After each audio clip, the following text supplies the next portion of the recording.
청량리 이용학원입니다. 일단 60문제 먼저 올립니다. 계속 업데이트 하겠습니다. 262번부터는 최신 기출문제를 복원해서 문제를 만들었습니다. 3편 동영상은 어려운 문제들이 많습니다. 빠른 합격을 기원합니다. 필기시험을 보신 후 필기 문제에 대한 정답을 알고 싶은 분은 문제와 보기를 핸드폰 문자로 보내주세요.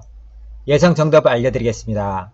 전화번호는 010-사모님 빨리빨리 532입니다. 010-사모님 빨리빨리 532입니다. 241번 알코올 소독 대상물로서 가장 부적당한 것은 가위, 플라스틱 용품, 면도칼, 주사바늘. 정답은 2번 플라스틱 용품입니다. 플라스틱을 알코올에 담가 놓으면 플라스틱 제품이 녹습니다. 그런데 왜 약국에서 구입하는 소독용 알코올은 플라스틱 용기에 담겨 있을까요? 플라스틱을 알코올에 담가 놓으면 플라스틱 제품이 녹는다. 틀린 말은 아닌데 설명이 좀 필요합니다. 지문에 나온 알코올이 에틸알코올, 에탄올을 의미하는지 메틸알코올, 메탄올을 의미하는지 애매하지만 이 문제에서는 두 가지 모두를 포함하는 의미로 생각하시면 됩니다. 조금 더 자세히 설명드리자면 에틸알코올, 에탄올은 인체 소독용 또는 인체 접촉하는 도구 소독용으로 사용이 됩니다.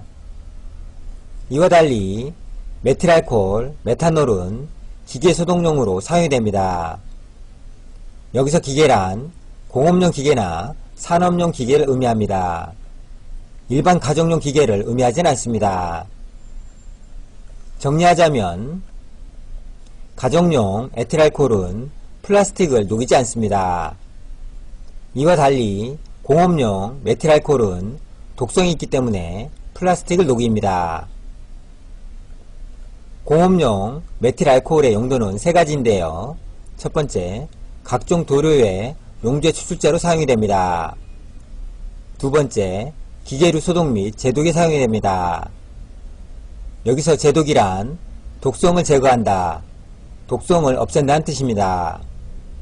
세 번째, 일반 연료나 실험실 연료로 메틸알코올이 사용이 됩니다. 참고 문제입니다. 메탄올 소독 대상물로서 부적당한 것을 모두 고르시오. 가위, 플라스틱 용품, 면도칼, 주사바늘. 부적당한 것을 모두 고르는 문제이므로 정답은 4번 기역, 니은, 디귿, 리을 모두입니다. 참고 문제 두 번째입니다. 에탄올 소독 대상물로서 적당한 것을 모두 고르시오.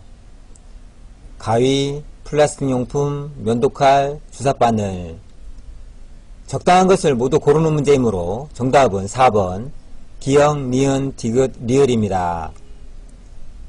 에탄올과 메탄올의 차이를 잘 구별하시기 바랍니다. 242번 자외선에 과도하게 노출되거나 칼슘이 부족할 경우 뒤따를 수 있는 피부 유형은 여드름성 피부, 민감성 피부, 복합성 피부, 지성 피부. 자외선에 과도하게 노출되면 당연히 피부가 민감해집니다. 또한 칼슘이 부족할 경우 몸의 저항력이나 면역력이 떨어져서 피부가 민감해집니다. 따라서 정답은 2번 민감성 피부입니다. 243번 주변 조직이 파괴되지 않도록 염증을 빨리 짜 주어야 하는 것은 단마진, 수포, 반점, 농포. 정답은 4번 농포입니다. 농포란 한자로 고름 농자에 물집 포자를 쓰는데요. 고름이 찬 물집 또는 솟아오른 고름 주머니를 의미합니다. 농포를 간단히 말하면 염증성 여드름을 생각하시면 되겠습니다. 보기 1번에 단마진이라고 나오는데요. 단마진이란 두드러기를 의미합니다. 한자로 쐐기풀 담자에 절일마, 병을 앓다 진자를 써서 단마진입니다. 여기서 단마란 쐐기풀이라는 식물을 의미하는데요. 쐐기풀 가시에 찔리면 피부가 가렵고 빨갛게 부풀어 오릅니다. 그 이유는 쐐기풀 가시에 히스타민이라는 알레르기 유발 물질이 들어있기 때문입니다. 기출문제에 나왔죠. 알레르기 유발 물질인 것은 정답 히스타민입니다. 히스타민은 우리 몸에 병균이 침입할 경우 방어하기 위해서 자연적으로 생성되는 방어 호르몬입니다. 다시 말해서 몸에 좋은 호르몬이라고 생각하시면 됩니다. 문제는 아무리 몸에 좋은 호르몬이라고 하더라도 과도하게 분비된다면 문제가 발생하는데요. 과도하게 분비된 히스타민 때문에 두드러기 같은 피부 질환이 발생한다는 점 기억하시기 바랍니다. 244번 결핵 환자가 사용한 침구류 및 의류에 대한 가장 간편한 소독 방법은 석탄산소독, 자비소독, 일광소독, 크레조소독. 침구류와 의류에 대한 가장 간편한 소독 방법을 묻는 문제이므로 정답은 3번 일광소독입니다. 참고 문제입니다. 결핵 환자의 객담 소독 시 가장 적당한 소독법은 정답은 소각법입니다. 일광소독과 소각법을 잘 구별하시기 바랍니다. 245번 헤어 컬링 시 한 개의 컬을 할 만큼만 두발량을 얇게 갈라서 잡는 것을 무엇이라 하는가? 세팅, 롤링, 슬라이싱, 와인딩. 정답은 3번 슬라이싱입니다. 여기서 슬라이싱이란 일정한 면을 살리기 위해서 얇게 써는 것을 의미합니다. 참고사진 보시겠습니다.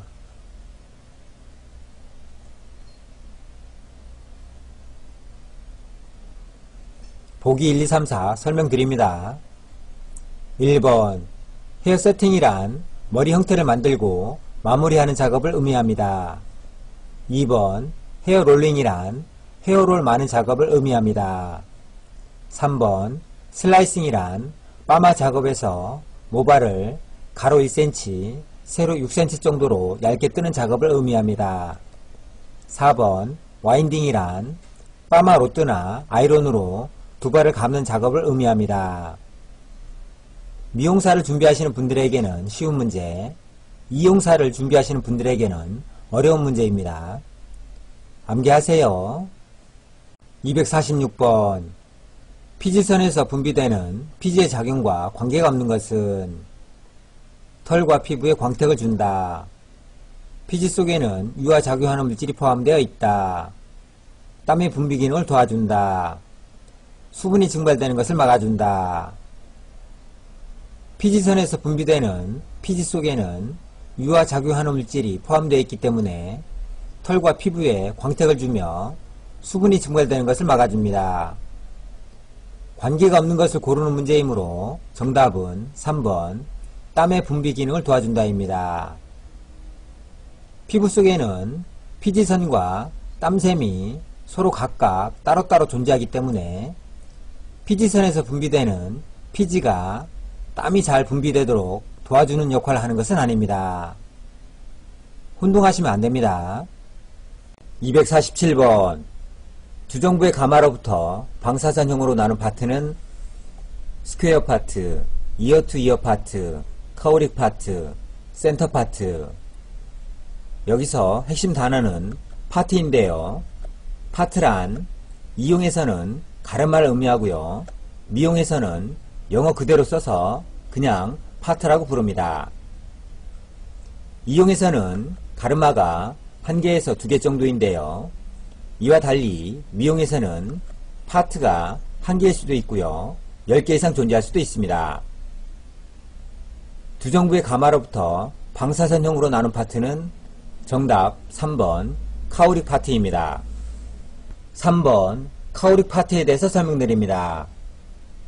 카우릭 파트에서 카우릭이란 소가 핥다, 소가 핥는다 라는 뜻입니다.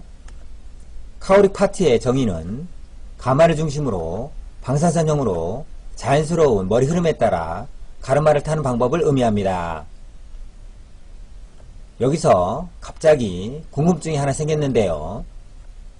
가마를 중심으로 방사선형으로 자연스러운 머리 흐름에 따라 가르마를 타는 방법이라고 했으므로 이해하기 쉽도록 내추럴 파트라고 하면 되는데 왜 하필 소가 핥는다는 뜻의 카우릭 파트라고 했을까 고민하다가 소가 핥듯이 가발의 가마 쪽을 혀로 핥아보면 정답이 떠오르지 않을까 생각해서 제가 직접 가마 쪽을 핥아보았습니다.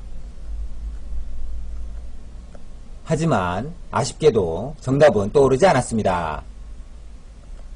추측하건대 포마드나 왁스, 헤어스프레이 등의 헤어스타일링 제품이 발달하지 않았던 시기에 머리카락을 차분히 가라앉히고 잘 때 소에게 머리를 뒤밀어 소가 가마 쪽을 핥아서 스타일링한 것이 카우릭 파트의 어원이 되지 않았을까 조심스럽게 추측을 해봅니다. 두 정도의 가마로부터 방사선형으로 나눈 파트는 정답 3번 카우릭 파트인데요. 보기 1번, 2번, 3번, 4번을 텍스트 글로 설명하려고 하니 이해하기 어려울 것 같아서 사진으로 설명드립니다. 사진을 보시면 이해가 훨씬 빠릅니다. 보기 1번 스퀘어 파트. 스퀘어란 정사각형을 의미하므로 스퀘어 파트는 정사각형 가르마입니다. TP 앞쪽에 정사각형 가르마입니다. 2번 이어 투 이어 파트. EP와 EP를 잇는 직선 가르마입니다. EP와 EP를 잇는 직선 가르마입니다. 3번 카우릭 파트. 방사선형 가르마입니다.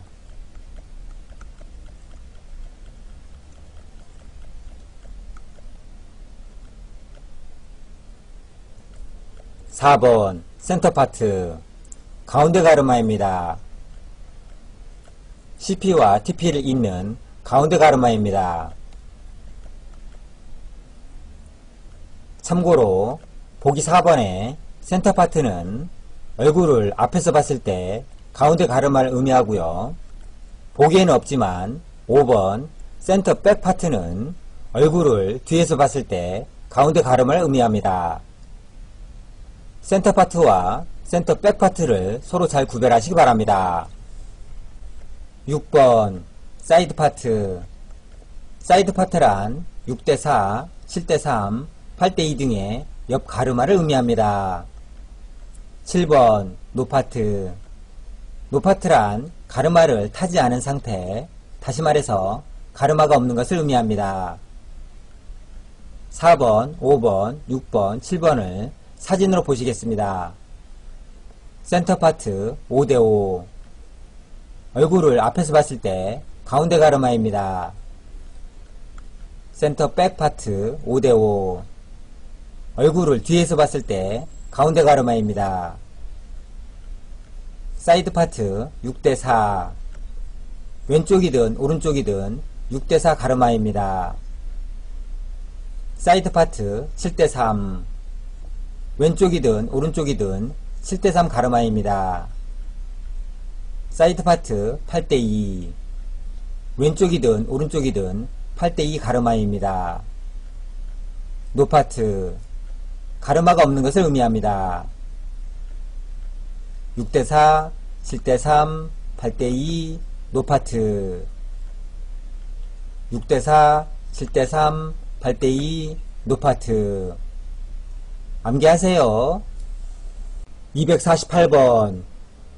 헤어 세팅에 있어 크레스트가 가장 뚜렷하며 자연스러운 웨이브는 버티컬 웨이브, 섀도우 웨이브, 내로우 웨이브, 와이드 웨이브.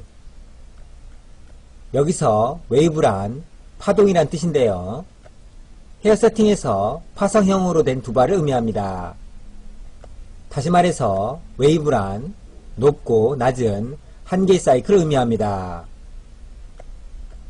지금 보시는 그림이 웨이브의 구조인데요. 왼쪽에 있는 파란색 점은 시작점, 비기닝입니다. 위로 볼록 튀어나온 곳의 중앙에 정상이 있습니다. 정상을 영어로 크레스트라고 합니다.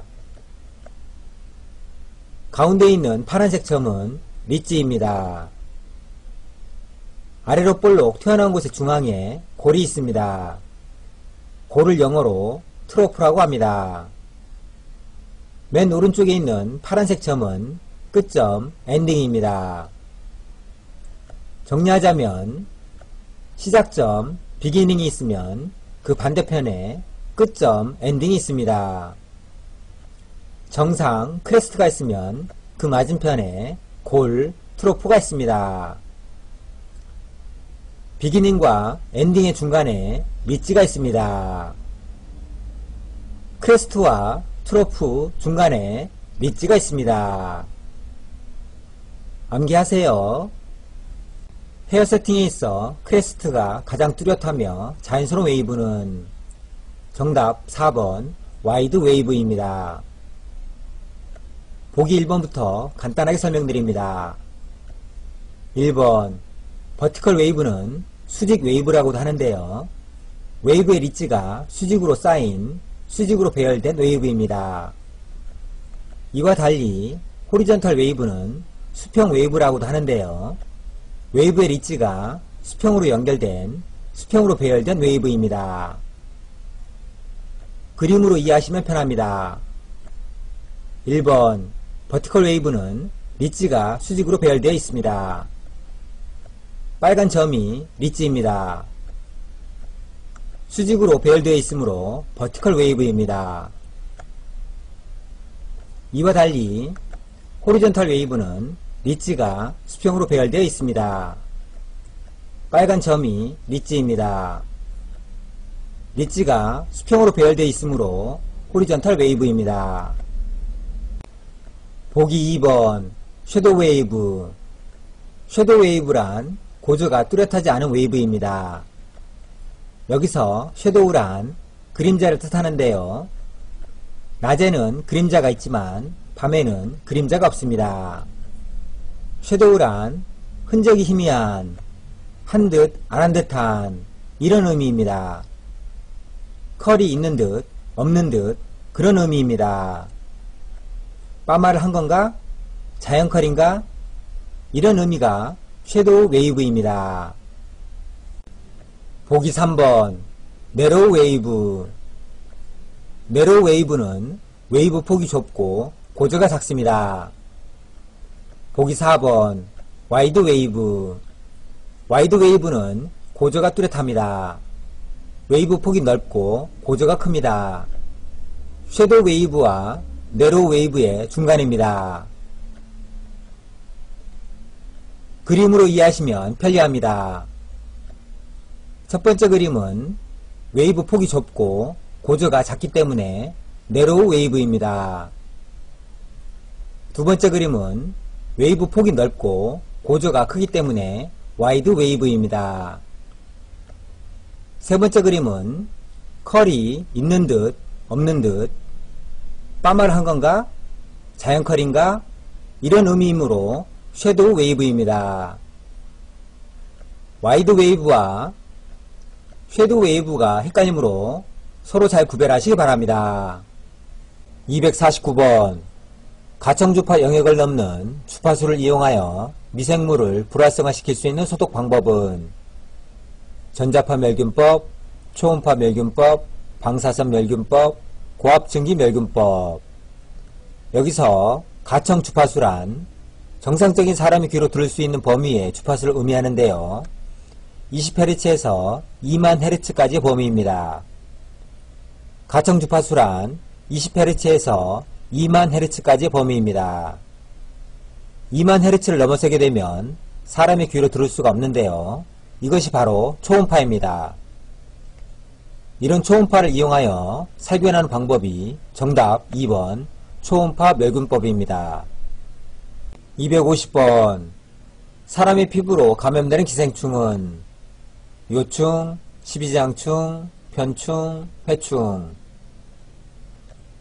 토양에 있던 십이지장충은 손가락, 발가락에 땀샘, 모낭을 통해서 살 속으로 파고들어가 사람의 피를 빨아먹으면서 기생을 합니다. 그로 인해서 사람은 철분 결핍성 빈혈증에 걸립니다. 따라서 정답은 2번 12장충입니다. 암기법입니다. 사람의 발가락 개수는 10개입니다. 10이지요. 따라서 맨발로 땅을 밟으면 12지 장충증에 걸릴 수 있습니다.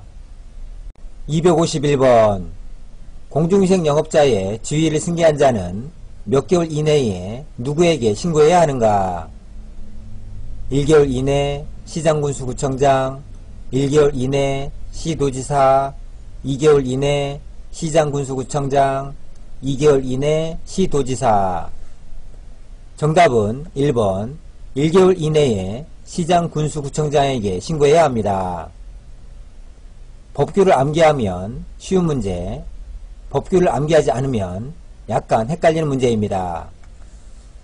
252번 피부의 감각 중 가장 둔한 것은 동각, 온각, 냉각, 촉각. 정답은 2번 온각입니다. 피부 감각의 전달 순서 암기법은 통, 촉, 냉, 온입니다. 통각, 촉각, 냉각, 마지막으로 온각입니다. 온각을 담당하는 세포수가 가장 적기 때문에 가장 늦게 감각이 옵니다. 암기하세요. 253번 헤어 세팅을 할 때 두 발에 일시적인 웨이브 또는 볼륨을 목적으로 사용하는 도구는 로트, 롤, 헤어핀, 아이론. 여기서 힌트는 일시적인 이란 단어인데요. 문제를 풀기 앞서서 헤어 세팅의 의미부터 살펴보겠습니다. 헤어 세팅이란 머리 형태를 만들고 마무리하는 작업을 의미합니다. 머리 형태를 만드는 과정을 오리지널 세트라고 합니다. 마무리하는 과정을 리세트라고 합니다. 일시적인 웨이브나 볼륨을 만들고자 할 때는 롤을 많이 사용합니다.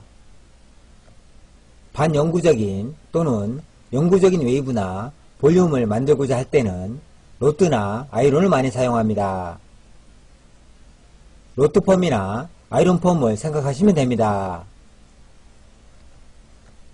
보기 2번에 롤은 주로 빨강색 재질로 많이 만드는데요. 참고사진 보시겠습니다.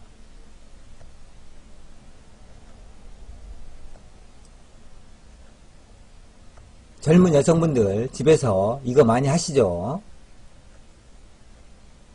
참고로 사진에 나온 남자는 누구일까요?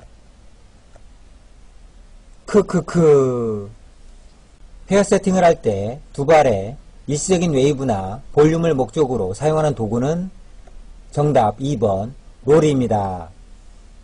254번 유성이 많아 피부에 대한 친화력이 강하고 거친 피부에 유분과 수분을 주어 윤기를 갖게 하는데 가장 효과적인 크림은 클렌징 크림, 콜드 크림, 파운데이션 크림, 바니싱 크림.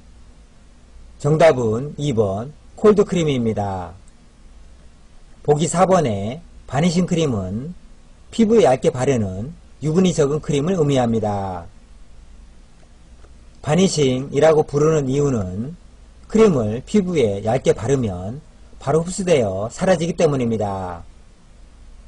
사라진다는 영어 표현이 바니싱입니다. 유분기가 많으면 바로 사라지지 않기 때문에 바니싱 크림은 유분기가 적은 크림을 의미합니다. 이와 달리 콜드 크림은 유분기가 많은 크림을 의미합니다.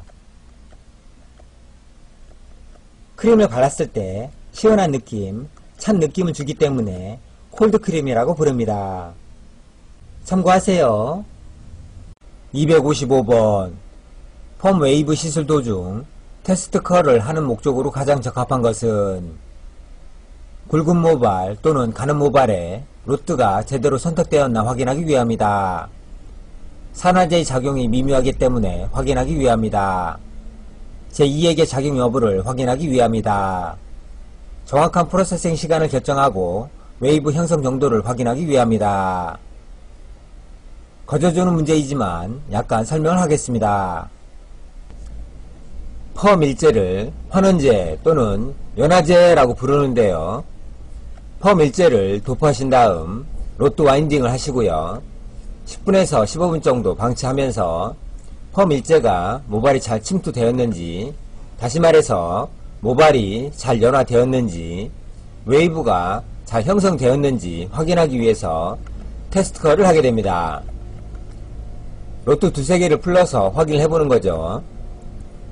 두세 개를 풀러서 확인을 해보았더니 연화가 잘 되었고 웨이브가 잘 형성되었다면 프로세싱 타임이 적당하다라고 보고 바로 중간 세척을 하시고 펌 이저를 도포하시면 되겠습니다. 만약 언더 프로세싱이라고 판단되면 조금 더 방치하시거나 펌 일제를 재도포하시면 되겠습니다. 여기까지는 큰 문제가 없는데요. 만약 오버 프로세싱이 됐다면 이미 모발에 큰 손상이 왔기 때문에 복구 클리닉을 생각해 보셔야 합니다. 할 일이 많아지는 거죠. 바쁜 고객님은 화를 낼 수도 있겠고요. 이렇게 되면 등짝에 식은땀이 쭉 흐르겠죠. 아무튼 오버 프로세싱이 되지 않도록 미리미리 확인해 보셔야 합니다.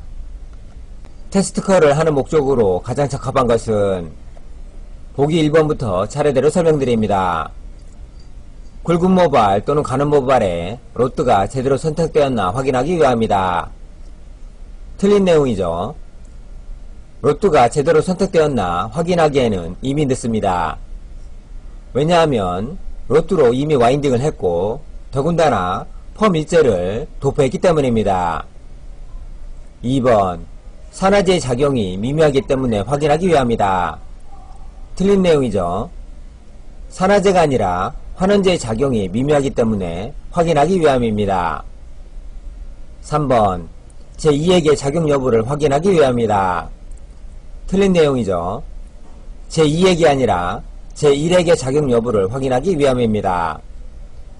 따라서 정답은 4번 정확한 프로세싱 시간을 결정하고 웨이브 형성 정도를 확인하기 위함입니다. 테스트 컬을 하는 목적은 정확한 프로세싱 시간을 결정하고 웨이브 형성 정도를 확인하기 위함입니다. 참고 문제입니다. 시술 전 또는 시술 도중 확인 과정과 시술명을 올바르게 연결한 것이 아닌 것은 패치 테스트, 염색, 테스트 컬, 퍼머넌트, 절삭률 테스트, 헤어커트, 리터치, 헤어드라이. 정답은 4번 리터치, 헤어드라이입니다. 염색하기 전에 패치 테스트를 반드시 하셔야 합니다. 퍼머넌트 시술 도중 테스트 컬을 하게 됩니다. 헤어커트 시술 전 또는 시술 도중 절삭률 테스트를 할 수도 있습니다.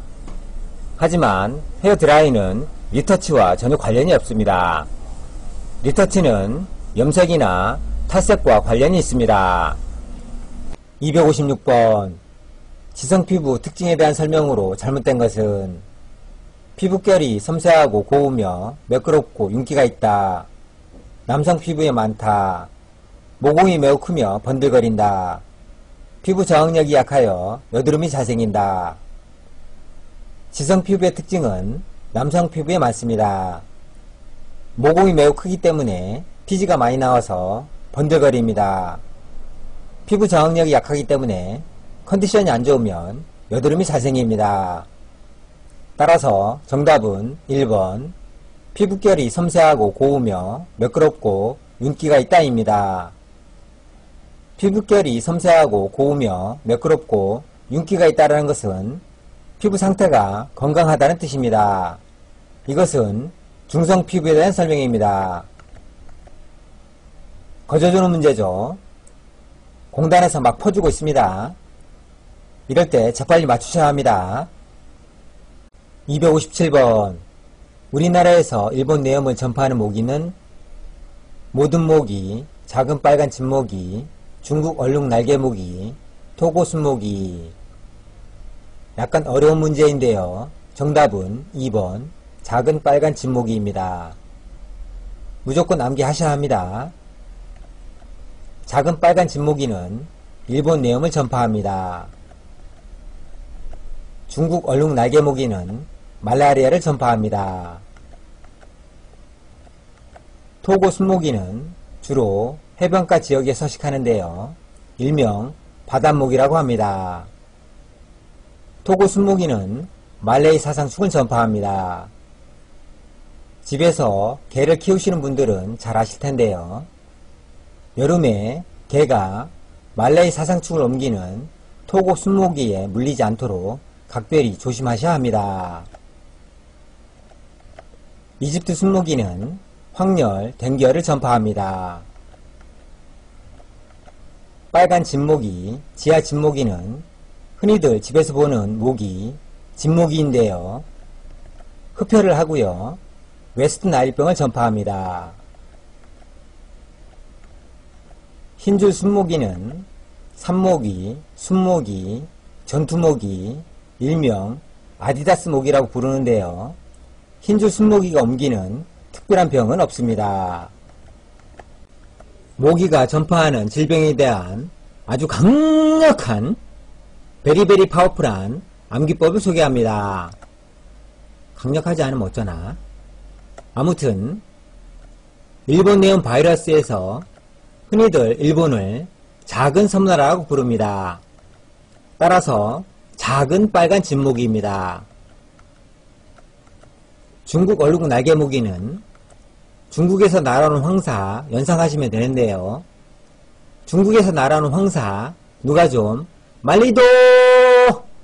그래서 말라리아입니다. 다시 한번 중국에서 날아오는 황사 누가 좀 말라리도! 그래서 말라리아입니다. 토고 순모기는 아프리카 토고에 가진 말레이 또는 토고가 개 이름인데요.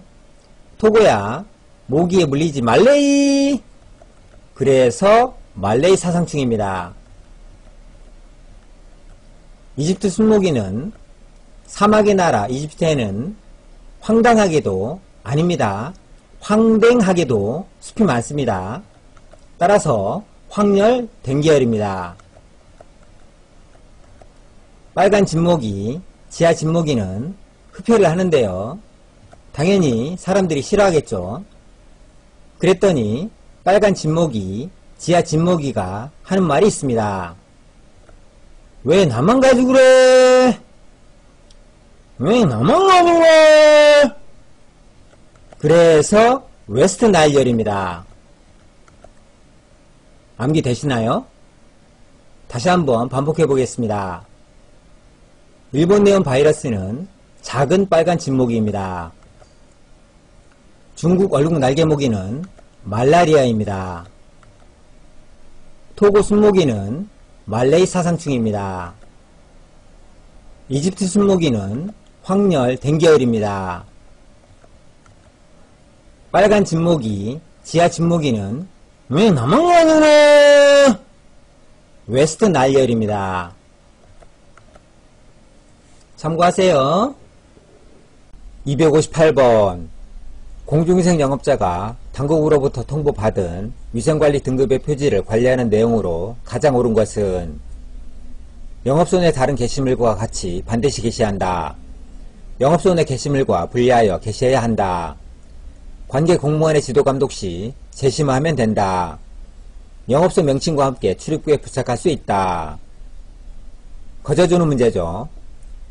보기 1번 영업소 내 다른 게시물과 같이 반드시 게시해야 하는 것은 아닙니다. 2번 영업소 내 게시물과 분리하여 게시해야 한다 라는 조항은 없습니다. 3번 관계 공무원의 지도감독 시 제시만 하면 된다. 보여주기만 하면 된다 라는 조항 또한 없습니다. 따라서 정답은 4번 영업소 명칭과 함께 출입구에 부착할 수 있다 입니다. 위생관리 등급을 높게 받는다면 영업소 명칭과 함께 위생관리 등급의 표지를 출입구에 부착하는 것이 영업에 도움이 되겠죠. 하지만 위생관리 등급을 낮게 받는다면 출입구에 부착하지 않을 수도 있습니다. 위생관리 등급의 표지를 출입구에 부착할지 여부는 공중위생 영업자, 다시 말해서 사장님께서 알아서 하시면 되겠습니다. 259번. 조사나란 출생 당시 체중이 몇 kg 이하를 말하는가? 3kg, 2.5kg, 3.2kg, 2kg. 임신기간은 280일인데요. 한 달을 4주로 계산했을 때 임신기간을 40주라고 표현합니다. 정상 신생아의 몸무게는 남아는 3.4kg, 여아는 3.3kg입니다. 일주마다 체중 증가량은 3.4kg를 40주로 나누었을 때 850g입니다. 일주 평균 체중 증가량은 850g입니다. 조사나란 임신 27주에서 37주 사이에 태어난 아기를 말하는데요. 중간 평균을 30주로 가정했을 때 조사나의 몸무게는 850g 곱하기 30주 하면 2.55kg가 나옵니다. 조사나란 몇 kg 이하를 말하는가? 정답 2번 2.5kg입니다. 남자분들은 이런 문제가 나오면 황당하시죠? 애를 낳아본 것도 아니고 애를 낳을 수도 없고 여성분들에게 유리한 문제였습니다. 아무튼 이렇게 정답이 딱딱 떨어지는 문제는 무조건 암기하셔야 합니다. 260번. 출생 후 아기에게 가장 먼저 실시하게 되는 예방접종은 결핵, 폴리오, 홍역, 파상풍. 출산의 경험이 있는 여성분들에게는 쉬운 문제이지만 출산의 고통을 전혀 모르는 남성분들에게는 조금 어려운 문제입니다. 출생 후 아기에게 가장 먼저 실시되는 예방접종은 정답 1번 결핵입니다. 생후 4주 이내에 BCG, 다시 말해서 결핵 예방접종을 하셔야 합니다. 생후 1개월 이내에 B형 간염 예방접종을 하셔야 합니다. 생후 6개월 이내에 DPT, 다시 말해서 디프테리아, 백일의 파상풍 예방접종을 하셔야 합니다. 생후 4주 이내 BCG, 생후 1개월 이내 B형 간염, 생후 6개월 이내 DPT 꼭 암기하시기 바랍니다. 261번. 감염병 중 기본 예방접종하는 시기가 가장 늦은 것은 디프테리아, 백일의, 폴리오, 일본뇌염. 아주 어려운 문제죠. 저도 찍었습니다. 정답은 4번 일본뇌염입니다. 찍었는데 결국 틀렸습니다. 질병관리본부에서 2019년 표준예방접종 일정표를 발표했습니다. 지금 보시는 도표가 표준예방접종 일정표인데요. 왼편에 보시면 감염병이 나와 있고요. 오른편에 보시면 예방접종하는 시기가 나와 있습니다. 글씨가 작아서 잘 안 보이므로 제가 빠른 순서부터 읽어드리겠습니다. 결핵, B형간염, 디프테리아, 백일의, 파상풍, 폴리오, 홍역, 유행성 이하선염, 풍진, 수두, A형 간염, 일본뇌염, 인플루엔자. 다시 한번 결핵, B형 간염, 디프테리아, 백일의, 파상풍, 폴리오, 홍역, 유행성 이하선염, 풍진, 수두, A형 간염, 일본뇌염, 인플루엔자. 예방접종 순서를 정리해 보겠습니다. 결핵, B형 간염, DPT, 폴리오, 홍역, 볼거리, 풍진, 수두, A형 간염, 일본뇌염, 인플루엔자 순입니다. 일본뇌염과 인플루엔자가 가장 늦습니다. 다시 한번 예방접종 순서는 결핵, B형 간염, DPT, 폴리오, 홍역, 볼거리, 풍진, 수두, A형 간염, 일본 내염, 인플루엔자 순입니다. 이렇게 어려운 문제, 한 문제는 과감히 포기하세요. 우리가 의대생들도 아니고 이렇게 어려운 문제 대신 우리가 충분히 풀 수 있는 문제가 나왔으면 좋겠습니다. 부탁드려요, 출제자님. 지금이 새벽 4시 7분입니다. 262번 예방접종약으로 수나 독소를 사용하는 감염병은 파상풍, 탄저, 백일해, 공수병. 수나 독소를 사용하는 감염병은 정답 1번 파상풍입니다.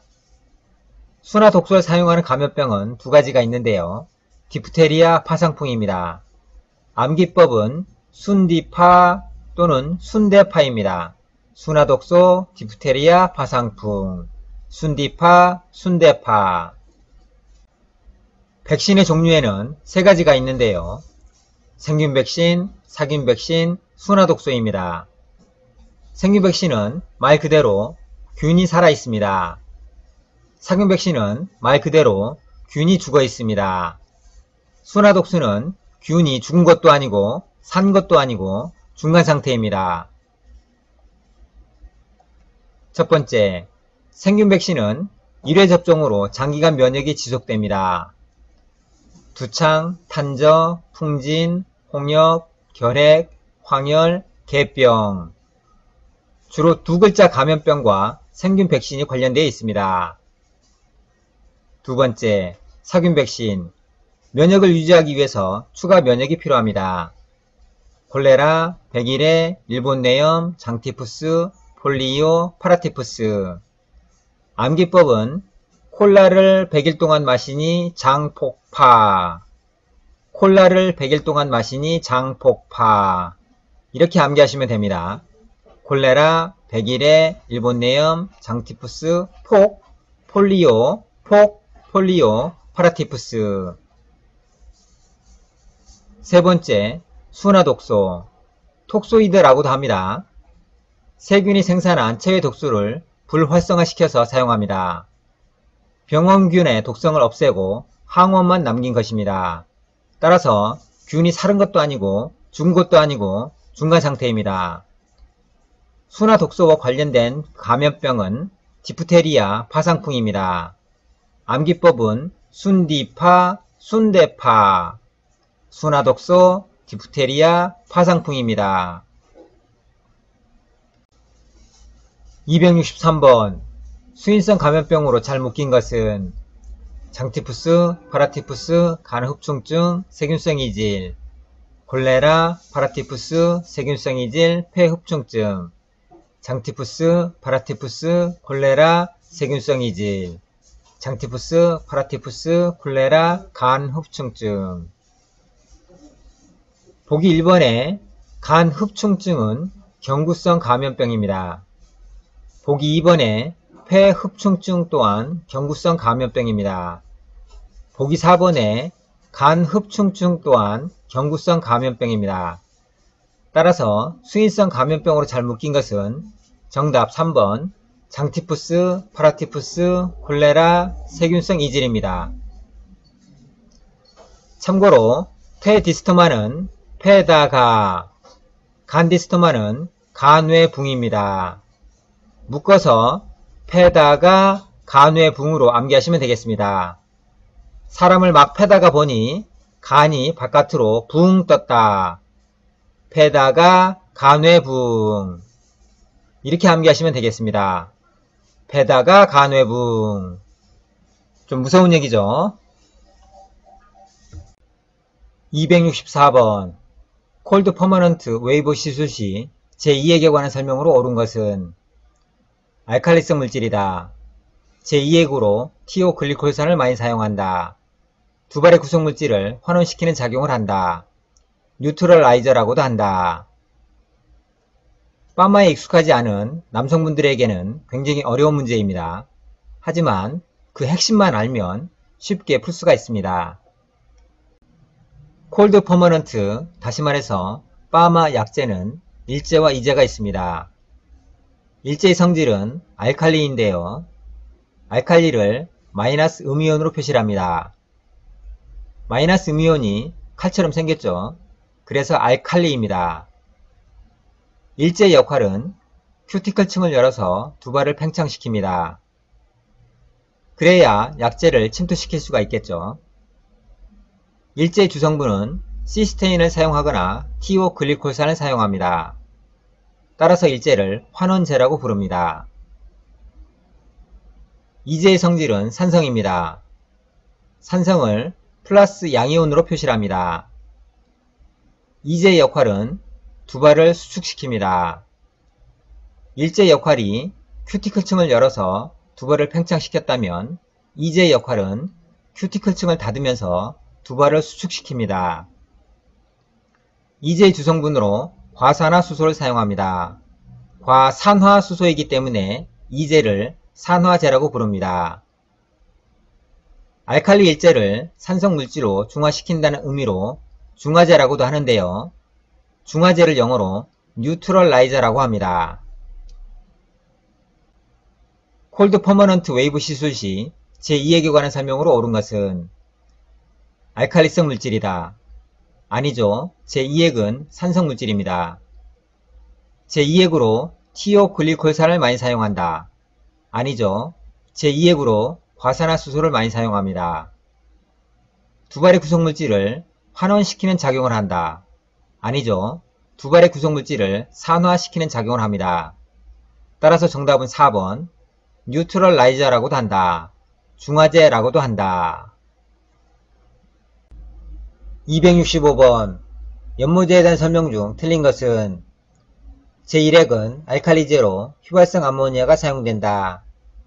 연모제 1핵과 산화제 2핵이 만나 발생기 수소가 발생한다. 과산화수소는 모발의 색소를 분해하여 탈색시킨다. 과산화수소는 염료를 산화시켜 발색시킨다. 이 문제 또한 굉장히 어려운데요. 핵심만 잘 알고 있으면 쉽게 풀 수가 있습니다. 염색제와 탈색제 또한 일제와 이제가 있는데요.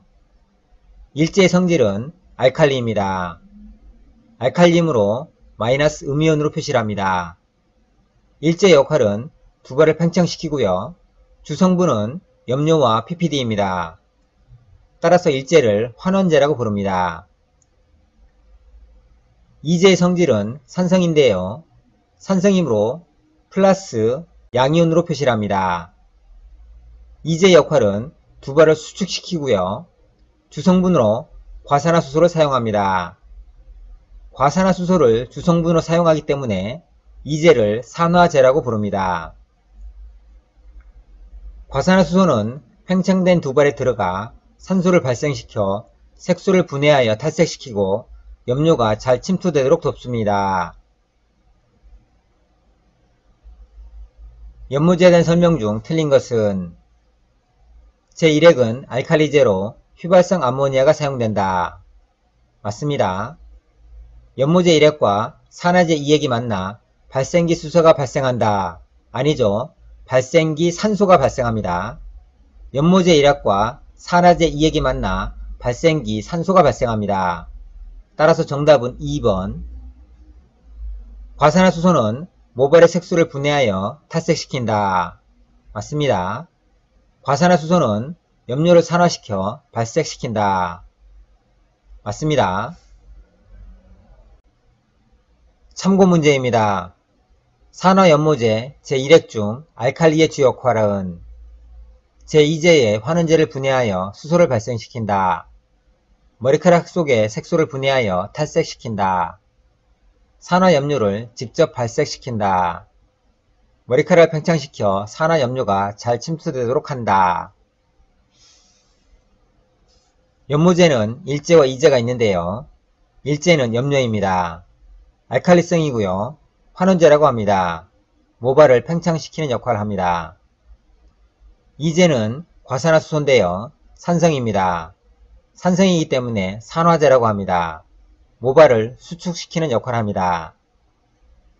산화연모제 1핵 중 알칼리의 주 역할은 제2제에 환원제를 분해하여 수소를 발생시킨다. 틀린 설명이죠. 제2제에 산화제를 분해하여 산소를 발생시킵니다. 제2제에 산화제를 분해하여 산소를 발생시킵니다. 머리카락 속의 색소를 분해하여 탈색시킨다. 2제의 역할입니다. 산화염료를 직접 발색시킨다. 2제의 역할입니다. 머리카락을 팽창시켜 산화염료가 잘 침투되도록 한다. 1제의 역할입니다. 알칼리제의 주요 역할은 정답 4번 머리카락을 팽창시켜 산화염료가 잘 침투되도록 한다 입니다.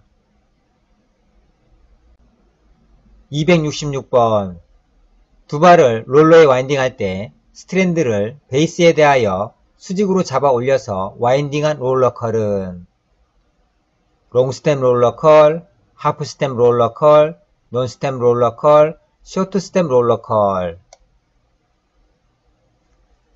롤러컬이란 롤러와 핀을 사용한 웨이브입니다.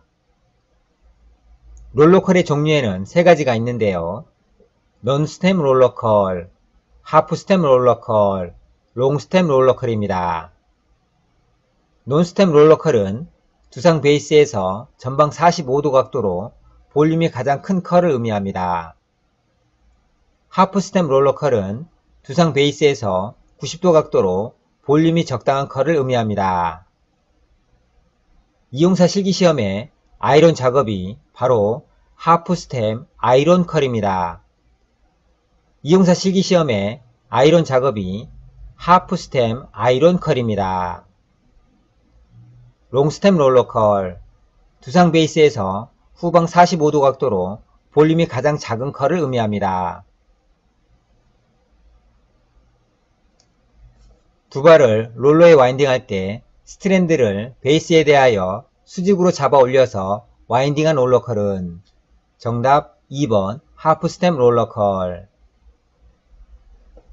두피 베이스에 대하여 스트랜드를 수직으로 잡아 올려서 와인딩한 컬이 하프스템 롤러컬입니다.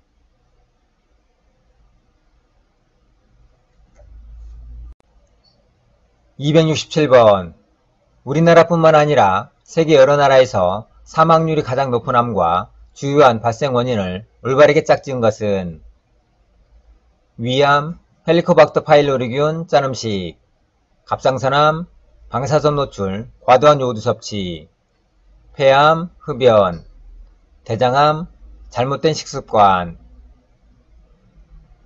위암의 발생 원인은 헬리코박터 파일로리균, 짠음식 섭취, 이 자체로 맞는 설명입니다. 갑상선암의 발생 원인, 방사선 노출, 과도한 요오드 섭취, 이 자체로는 맞는 설명입니다. 폐암의 발생 원인, 흡연, 이 자체로는 맞는 설명입니다. 대장암의 발생 원인, 잘못된 식습관, 이 자체로는 맞는 설명입니다. 문제는 우리나라뿐만 아니라 세계 여러 나라에서 사망률이 가장 높은 암을 고르는 문제이므로 정답은 3번 폐암, 흡연입니다. 참고 문제입니다. 한국인이 가장 많이 걸린 암은 우리나라에서 발생률이 가장 높은 암은 위암, 갑상선암, 폐암, 대장암. 2021년 1월달에 국가암정보센터에서 암 발생률 자료를 발표했습니다. 1위가 바로 위암입니다. 그 다음으로 갑상선암, 폐암, 대장암 순서입니다. 따라서 정답은 1번 위암입니다. 참고 문제 하나 더. 갑상선과 부신의 기능을 활성화시켜 피부를 건강하게 해주며 모세혈관 기능을 정상화시키는 것은 나트륨, 마그네슘, 철분, 요오드. 정답은 4번 요오드입니다. 요오드가 갑상선과 부신의 기능을 활성화시켜줍니다. 거저주는 문제죠. 상식선에서 충분히 풀 수 있는 문제입니다. 공부 안 한 학생들을 위해서 공단에서 막 던져주는 문제입니다. 268번 가정용 락스로 소독하기에 가장 적당하지 않은 것은 플라스틱, 유리, 금속, 색깔 있는 타올. 정답은 4번 색깔 있는 타올입니다. 타올을 락스에 오래 담가두면 섬유 조직력이 약해져서 쉽게 찢어집니다.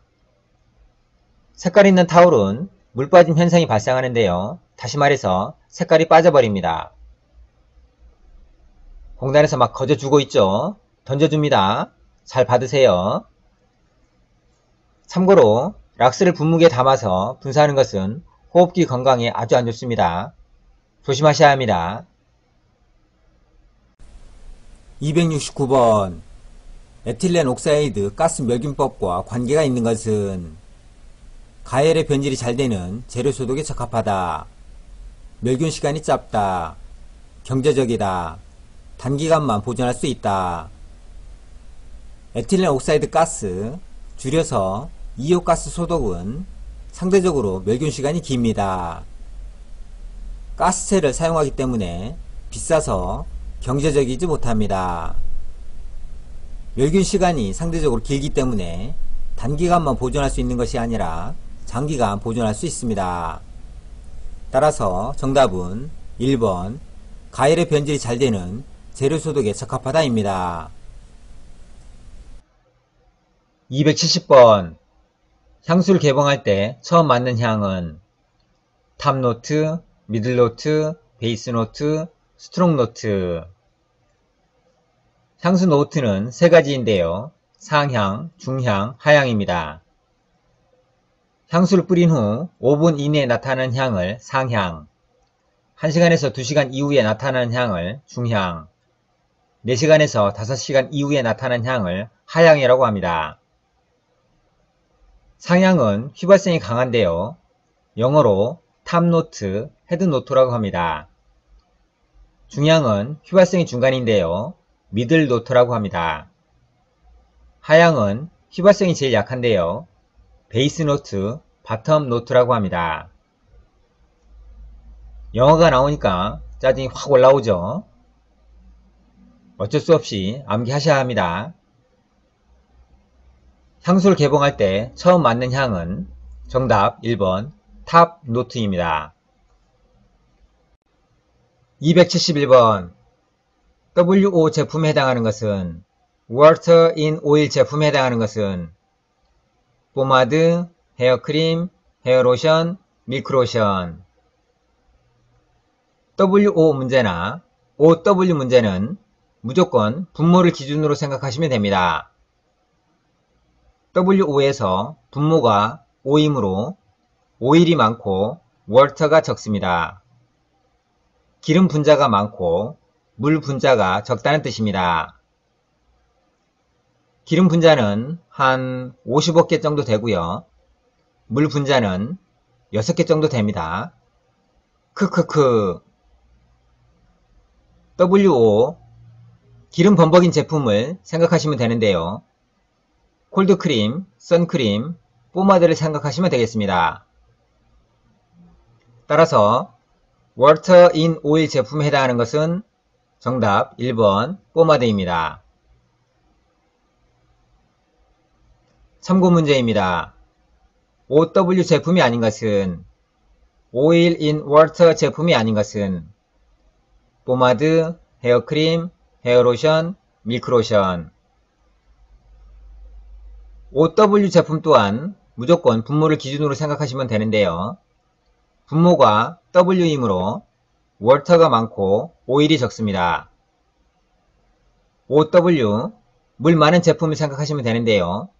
밀크로션, 바디로션, 아이스크림 등을 생각하시면 되겠습니다.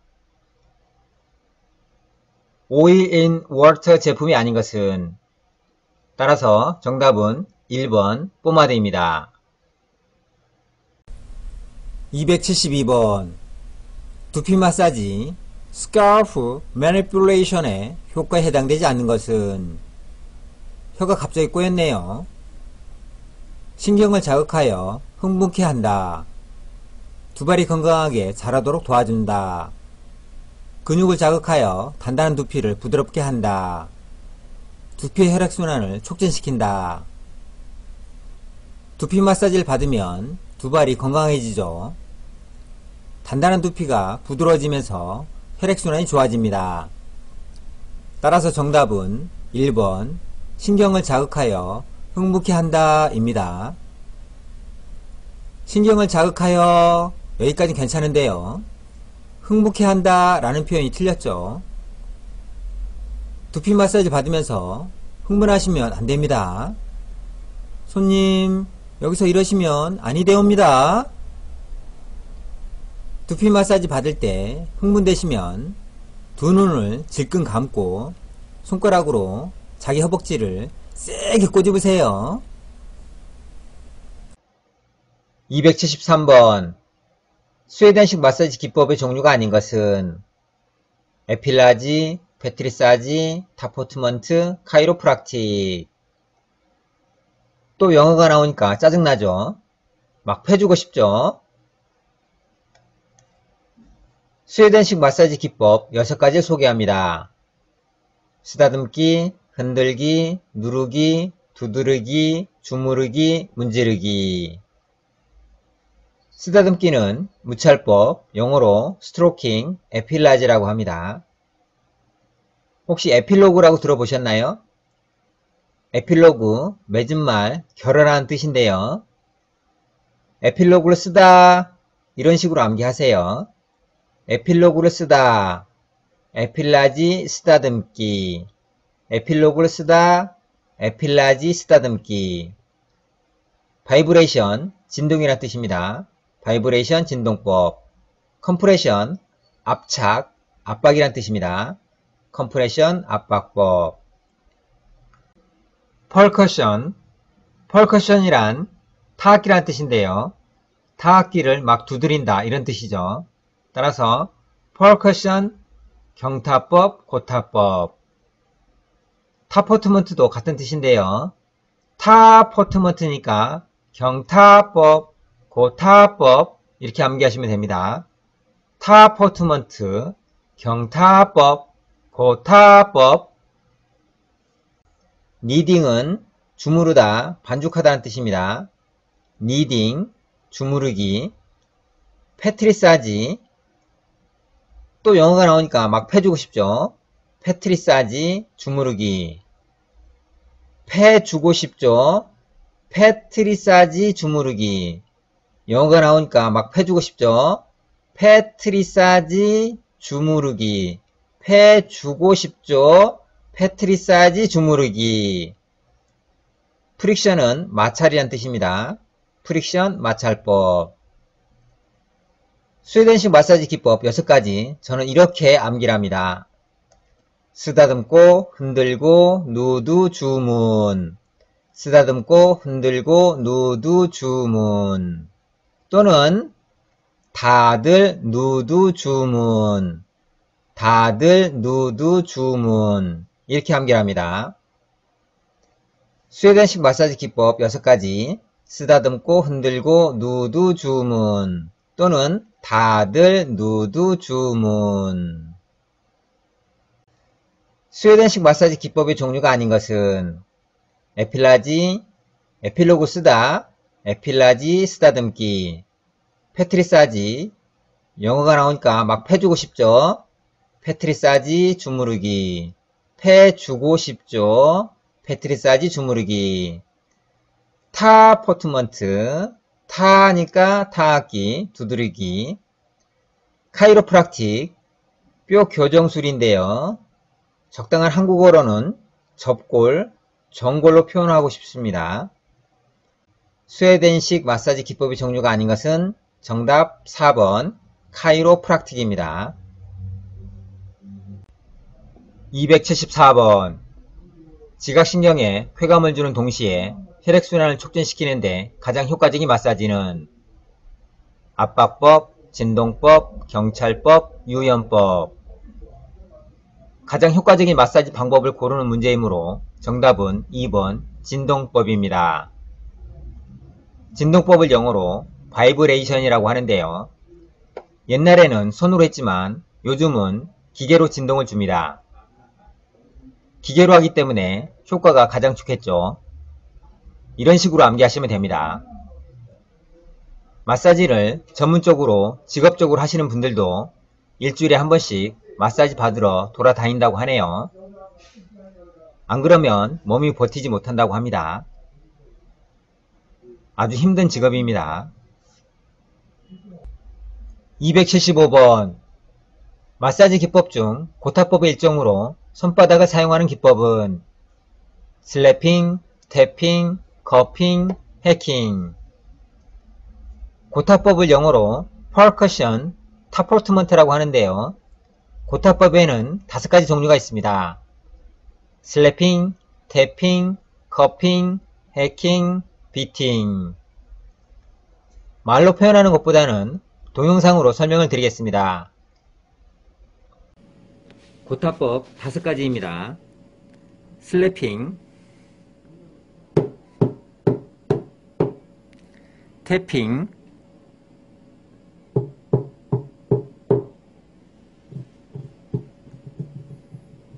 커핑, 해킹, 비팅.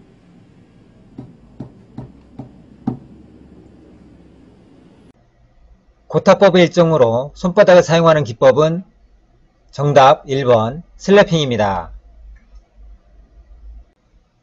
276번 콜드펌 웨이브가 가장 잘 안되는 모질은 염색한 두발, 발수성 두발, 흡수성 두발, 건강한 두발. 여기서 콜드펌 웨이브란 미용실에서 흔히 하는 파마, 펌을 의미합니다. 방수와 발수의 의미를 구별하셔야 되는데요. 방수란 표면의 물기가 스며들지 못하게 방어하는 인위적인 작업을 의미합니다. 발수란 표면의 물기가 스며들지 않는 자연적인 성질을 의미합니다. 발수란 표면의 물기를 튕겨내는 자연적인 성질을 의미합니다. 콜드펌 웨이브가 가장 잘 안되는 모질은 따라서 정답 2번 발수성 두발입니다. 발수성 두발에는 액체 약품이 잘 스며들지 않겠죠. 277번 넌스트리핑 샴푸제는 어떤 두발이 가장 좋은가? 정상적인 두발, 비듬성 두발, 지성 두발, 염색한 두발. 여기서 스트리핑이란 외피를 벗기는, 옷을 벗기는 이런 의미입니다. 넌스트리핑이란 앞에 넌자가 붙었으므로 외피를 안 벗기는, 옷을 안 벗기는 이런 의미입니다. 넌스트리핑 샴푸제는 두발의 표면, 두발의 외피를 벗기지 않는 샴푸제이므로 어떤 두발이 가장 좋은가?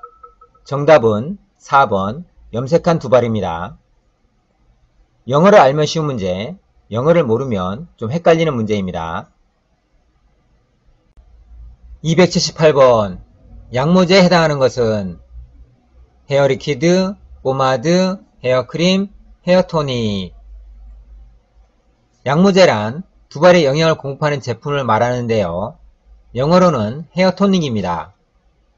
토닉이란 강장제란 뜻입니다. 육성과 양성의 차이를 구분하셔야 되는데요. 양성은 내적 개념입니다. 내적 능력, 내적 실력을 키우는 것을 말합니다. 육성이란 외적 개념인데요. 부피나 사이즈 등의 외형을 키우는 것을 말합니다. 양모제는 가늘고 약한 모발을 굵고 튼튼하게 만들어주는 제품입니다. 육모제는 어린 모발을 성체 모발로 만들어주는 제품입니다. 발모제는 두피 사막화, 다시 말해서 대머리에서 모발이 솟아나도록 하는 제품입니다. 양모제는 KFDA 식약청 의약외품 사전 허가 품목입니다. 육모제 또한 식약청 의약외품 사전 허가 품목입니다. 발모제는 식약청 의약품으로 사전 허가를 받아야 합니다. 양모제에 해당하는 것은 정답 4번 헤어토닉입니다. 279번 현대 향수의 시초라고 할 수 있는 헝가리 워터가 개발된 시기는 1770년, 970년, 1570년, 1370년. 정답은 4번 1370년경입니다. 헝가리 워터를 영혼의 물 또는 엘리자베스 여왕의 물이라고 합니다. 엘리자베스 여왕이 애용했다고 합니다. 헝가리 워터 1370년 영혼의 물 무조건 암기하세요. 280번 블루밍 효과에 대한 설명으로 가장 적당한 것은 피부색을 고르게 보이도록 하는 것, 뽀송뽀송하고 투명감 있는 피부로 표현하는 것, 파운데이션의 색소 침착을 방지하는 것, 밀착성을 높여 화장의 지속성을 높이는 것. 영어로 블루밍이란 꽃이 활짝 핀, 꽃이 만개한 이런 뜻입니다. 블루밍은 블링블링으로 연상을 하시면 되겠습니다. 블링블링이란 반짝반짝 광나는 이런 뜻입니다. 방송에 많이 나오죠. 블링블링. 블루밍 효과에 대한 설명으로 가장 적당한 것은 정답 2번 뽀송뽀송하고 투명감 있는 피부로 표현하는 것입니다. 뽀송뽀송하고 투명감 있는 피부에서 반짝반짝 광이 나겠죠. 블링블링. 281번 삭발은 BC 몇 년부터인가? BC 500년경, BC 1000년경, BC 1500년경, BC 2000년경. BC 1900년경 헤브라이족 추장이 죄인을 처벌할 때 삭발하여 머리카락이 자라는 동안 자신의 죄를 뉘우치게 했다고 합니다. 따라서 정답은 4번 BC 2000년경입니다. 282번 우리나라에서 두발 자유화가 된 연도는 1979년, 1982년, 1983년, 1985년. 두 발이 길어지면 이발을 해야 하는데요. 이발을 거꾸로 하면 82입니다. 따라서 두 발 자유화가 된 연도는 1982년. 이런 식으로 암기를 하세요. 우리나라에서 두 발 자유화가 된 연도는 정답 2번 1982년. 참고 문제입니다. 우리나라에서 교복 자율화가 된 연도는 1979년, 1982년, 1983년, 1985년. 두발 자유화가 실시된 이후 그 다음 연도에 교복 자율화가 실시되었습니다. 두발 자율화는 돈이 별로 들지 않지만 교복 자율화는 옷을 사야 해서 돈이 좀 들어갑니다. 가계 재정 지출을 고려해서 두발 자율화를 먼저 실시했고 그 다음 연도에 교복 자율화를 실시하였습니다. 우리나라에서 교복 자율화가 된 연도는 정답 3번 1983년입니다. 283번 과거 프랑스에서 장 바버가 바버를 대중화시키기 전에 바버는 원래 어떤 계층이었는가? 바버는 원래 어떤 계층의 직업이었는가? 바버는 원래 어떤 계층이 향유했던 문화였는가? 귀족, 서민, 상인, 노예. 정답은 1번 귀족입니다. 284번 그라데이션 커트의 대표적인 효과로서 가장 적절한 것은 소재 약조건을 보완한다, 응용 범위가 넓다, 실용성이 풍부하다, 입체적인 스타일을 만든다. 다 맞는 것 같은데요. 이런 문제가 제일 어렵습니다. 제일 그럴싸한 것을 정답으로 선택하시면 되겠습니다. 소재의 약조건을 보완한다. 틀린 설명은 아닌데요. 대표적인 효과로 보긴 좀 그렇습니다. 응용 범위가 넓다. 그라데이션 커트가 응용 범위가 그리 넓진 않습니다. 실용성이 풍부하다. 그렇게 실용성이 풍부하지도 않습니다. 입체적인 스타일을 만든다. 이것이 바로 정답입니다. 그라데이션 커트의 대표적인 효과, 입체적인 스타일을 만든다. 암기하세요. 285번 커트한 모발선이 가장 자연스럽게 완성되는 커트 방법은 클립 커트, 블런트 커트, 틴닝 커트, 테이퍼링 커트. 틴닝 커트일까, 테이퍼링 커트일까 혼동되는 문제인데요. 틴닝으로 커트해도 자연스럽지만 대부분 옆줄이 생깁니다. 이 옆줄 흔적을 테이퍼링 커트하면 흔적이 거의 사라집니다. 다만 틴닝 커트보다 시간이 더 걸리는 단점이 있습니다. 커트한 모발선이 가장 자연스럽게 완성되는 커트 방법은 정답 4번 테이퍼링 커트입니다. 286번 헤어 트리트먼트 기술에 속하지 않는 것은 클리핑, 신징, 싱글링, 헤어 리컨디셔닝. 영어가 막 나오니까 막 짜증나죠?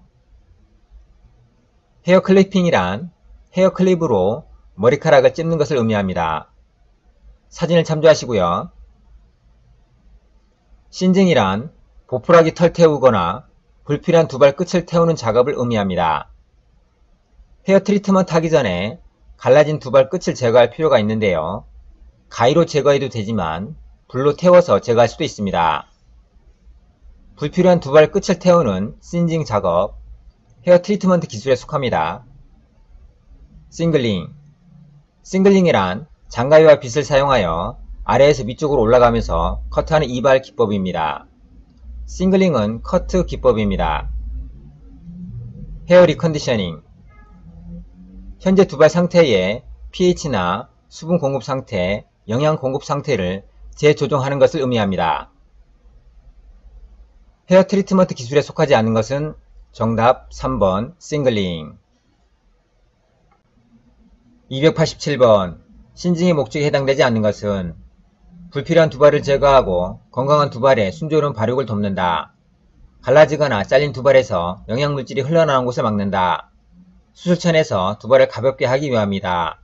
온열 자극에 의해 두부의 혈액순환을 촉진시킬 수 있다. 신징이란 보풀하기 털을 태운다거나 불필요한 두발 끝을 태우는 작업을 의미합니다. 하지만 신징의 의미를 모르더라도 정답을 고를 수가 있는데요. 보기 1번, 2번, 3번, 4번 가운데 1번, 2번, 4번은 서로 비슷한 의미입니다. 하지만 3번 수술천에서 두발을 가볍게 한다는 것은 확실하게 틴닝 작업을 의미합니다. 따라서 정답은 3번입니다. 이처럼 신징의 의미를 모르더라도 보기 1, 2, 3, 4 가운데 가장 거리가 먼, 가장 확실하게 관련이 없는 하나를 선택하시면 문제를 쉽게 풀 수가 있습니다. 288번 인무 가발 세발 방법으로 가장 옳은 것은 보통 샴푸젤 사용하여 선풍기 바람으로 말린다. 물에 한참 담가두었다가 세척하는 것이 좋다. 벤젠이나 알코올 등의 휘발성 용제를 사용하여 세척하고 그늘에서 말린다. 세척력이 강한 비누로 사용하고 뜨거운 열로 말린다. 인모란 진짜 사람 머리를 의미하고요. 인조모란 합성모, 가짜 머리를 의미합니다. 세발이란 세척하고 건조한다 이런 뜻입니다. 인무가발 세발 방법으로 가장 옳은 것은 정답 3번 벤젠이나 알코올 등의 휘발성 용제를 사용하여 세척하고 그늘에서 말린다입니다. 보기 2번처럼 인무가발을 물에 담그는 것은 좋지 않습니다. 머리카락이 변형될 수도 있고요. 머리카락을 붙인 본드가 떨어질 수도 있기 때문입니다. 289번 헤어피스와 위그에 대한 설명으로 가장 틀린 것은 헤어피스는 하이패션 헤어스타일로 변화시키는데 현저한 효과가 있다. 인모인 헤어피스는 물에 담궈도 상관없다. 헤어피스와 위그에는 인모와 합성 섬유 등이 사용된다. 위그는 두발 전체를 덮도록 만들어진 모자형이다. 헤어피스는 부분 가발, 위그는 머리 전체를 덮는 전체 가발을 의미합니다. 헤어피스는 하이패션 헤어스타일로 변화시키는데 현저한 효과가 있다. 현저한이란 단어 때문에 좀 알쏭달쏭한데요. 탈모가 심한 분이 헤어피스를 사용하면 사람이 확 달라 보입니다. 따라서 헤어피스는 다른 헤어스타일로 변화시키는데 현저한 효과가 있다. 맞는 설명입니다. 인모인 헤어피스는 물에 담궈도 상관없다. 이것이 가장 틀린 설명입니다. 따라서 정답은 2번입니다.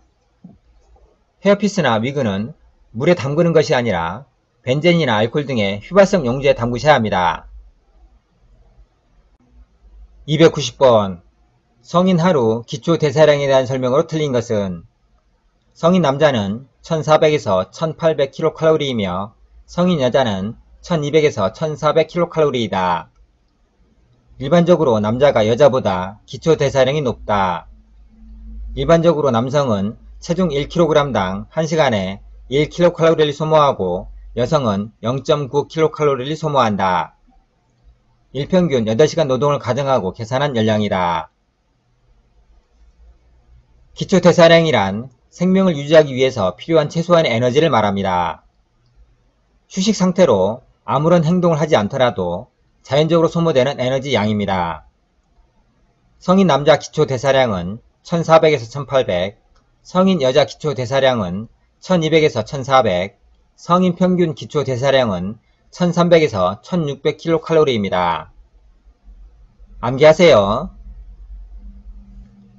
성인 하루 기초대사량에 대한 설명으로 틀린 것은 정답 4번 일평균 8시간 노동을 가정하고 계산한 열량이다. 틀린 설명이죠. 휴식 상태로 아무런 행동을 하지 않더라도 자연적으로 소모되는 열량을 말합니다. 291번 평균 수명과 기대 수명에 대한 설명으로 틀린 것은 평균 수명은 사망한 사람들의 나이 평균, 다시 말해서 사람들이 평균적으로 누린 수명을 뜻한다. 기대 수명은 특정 시기에 태어난 사람들에게 예상되는 자녀 수명이다. 평균 수명은 특정 시기에 사망한 인구의 수명이다. 평균 수명은 1세 기대 여명이라고도 한다. 평균 수명은 사망한 사람들의 나이 평균, 다시 말해서 사람들이 평균적으로 누린 수명을 뜻한다. 맞습니다. 기대 수명은 특정한 시기에 태어난 사람들에게 예상되는 자녀 수명이다. 맞습니다. 평균 수명은 특정한 시기에 사망한 인구의 수명이다. 맞는 설명입니다. 평균 수명은 1세 기대 여명이라고도 한다. 틀린 설명입니다. 평균 수명을 0세 기대 여명이라고 합니다. 평균 수명은 0세 기대 여명입니다. 따라서 정답은 4번입니다. 참고 문제입니다.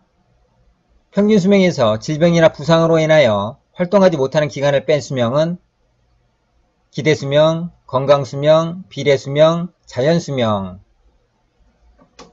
건강수명이란 평균 수명에서 질병으로 인해 아픈 기간을 제외한 수명인데요.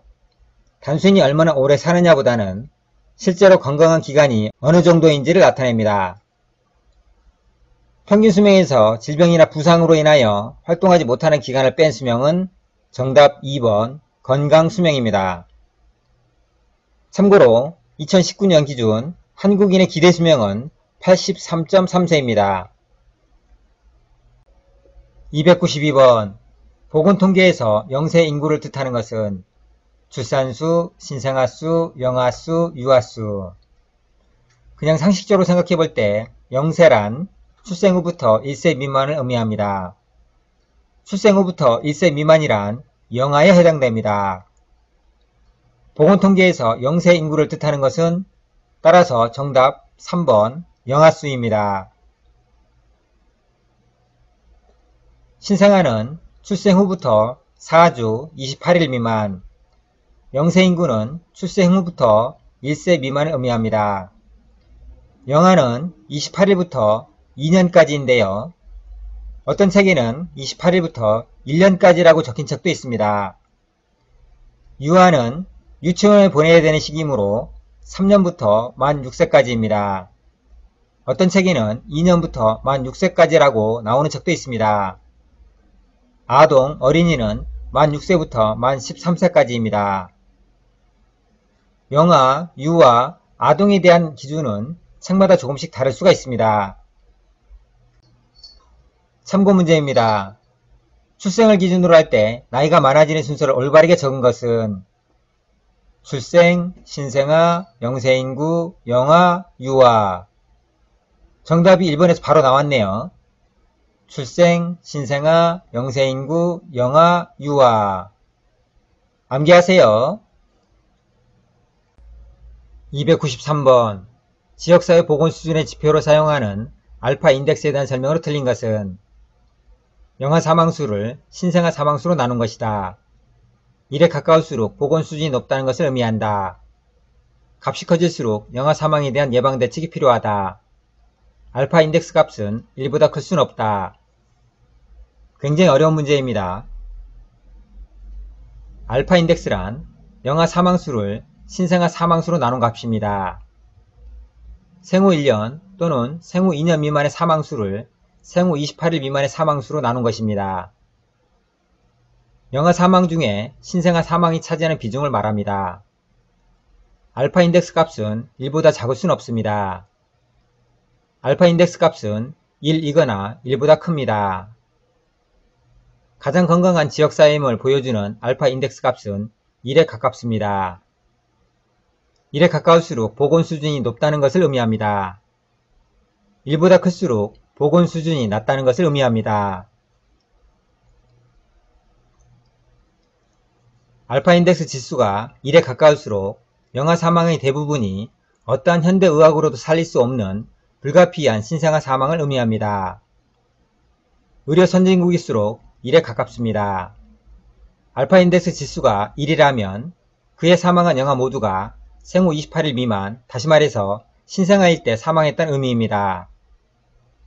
유아 사망 원인이 선천적 원인만 있다면 알파 인덱스 값은 1입니다. 값이 커질수록 영아 사망에 대한 예방 대책이 필요합니다. 영아 보건 대책의 기초 자료로 활용됩니다. 지역사회 보건 수준의 지표로 사용하는 알파 인덱스에 대한 설명으로 틀린 것은 알파 인덱스 값은 1보다 작을 수는 없습니다. 따라서 정답은 보기 4번 알파 인덱스 값은 1보다 클 수는 없다. 틀린 설명입니다. 294번 인구 동태와 가장 관련이 깊은 사항은 인구 밀도, 출생과 사망, 가족계획, 인구 구조. 인구 통계는 정태적으로 조사하는 인구 정태와 동태적으로 조사하는 인구 동태로 나눌 수 있습니다. 인구 정태는 일정 시점을 기준으로 하는데요. 예를 들어 2022년 1월 1일 기준 인구가 몇 명인지, 그에 따른 인구 밀도, 인구 구조, 주택은 몇 채인지를 조사하게 됩니다. 인구 동태는 통상 1년을 기준으로 하는데요. 예를 들어 2022년 1월 1일부터 12월 31일까지 연중 출생인구, 연중 사망인구, 연중 이동인구를 조사하게 됩니다. 출생과 사망의 경우 몇 년, 몇 월, 며칠, 몇 시, 몇 분, 몇 초에 몇 명이 출생했는지, 몇 명이 사망했는지를 조사한다는 것은 현실적으로 어렵습니다. 따라서 출생인구, 사망인구는 동태적으로 1년을 기준으로 해서 조사를 하게 됩니다. 인구 동태와 가장 관련 깊은 사항은 정답 2번 출생과 사망입니다. 저는 이렇게 암기를 합니다. 동태, 동태탕 아시죠? 동태는 죽어있고 생태는 살아있습니다. 따라서 동태는 사망입니다. 암기하기 쉽죠? 295번 세계보건기구에 대한 올바른 설명으로 묶인 것은 본부는 스위스 제네바에 있다. 맞습니다. 설립 목적은 세계 모든 사람들이 가능한 한 가장 높은 수준의 건강을 달성하는 것이다. 맞습니다. 1948년 4월 7일에 정식으로 발족하였다. 맞습니다. 수험자들이 암기하기 쉽도록 48년 4월 8일에 발족했으면 좋았을 텐데요. 아쉽게도 48년 4월 7일에 발족했습니다. 매년 4월 7일은 세계보건의 날이다. 맞습니다. 우리나라 보건의 날은 매년 4월 8일이 아니라 4월 7일입니다. 올바른 설명을 고르는 문제이므로 정답은 3번 기역, 니은, 디귿, 리을입니다. 참고 문제입니다. 우리나라는 1949년에 세계보건기구에 가입 후 어느 지부에 소속되었는가? 동남아시아 지부, 유럽 지부, 서태평양 지부, 아메리카 지부. 세계보건기구 지부가 6개가 있는데요. 아프리카, 유럽, 아메리카, 동부지 중에 동남아시아, 서태평양 지부입니다. 우리나라는 동남아시아 지부가 아니라 서태평양 지부에 소속되어 있습니다. 왜 서태평양 지부에 소속되어 있는지는 저도 모릅니다. 며느리도 모릅니다. 참고로 북한은 동남아시아 지부에 소속되어 있습니다. 우리나라는 어느 지부에 소속되었는가? 정답 3번 서태평양 지부입니다. 참고 문제입니다. 세계보건기구에 대한 설명으로 옳지 않는 것은 1948년에 설립되었다. 맞습니다. 유엔 경제이사회 산하에 있는 전문기구이다. 맞습니다. 우리나라는 동남아시아 지역 사무소에 소속되어 있는 것이 아니라 서태평양 지부에 소속되어 있습니다. 우리나라는 1949년에 정식으로 가입했습니다. 따라서 정답은 3번입니다. 296번. 산업피로의 대표적인 증상으로 잘 묶인 것은 산업피로란 산업 현장에서 반복된 작업 때문에 발생하는 정신적, 육체적 기능 저하로 피로감을 나타내는 현상을 말합니다. 산업피로의 대표적인 증상은 순환기능 변화, 호흡기능 변화, 신경기능 변화, 체온 변화, 혈액 및 소변 변화 등입니다. 산업피로의 대표적인 증상으로 잘 묶인 것은 정답 1번 체온 변화, 호흡기 변화, 순환기계 변화입니다. 근수축력 변화, 기억력 변화, 사회적 행동 변화는 산업피로의 증상이긴 하지만 대표적인 증상이라고 보기는 어렵습니다.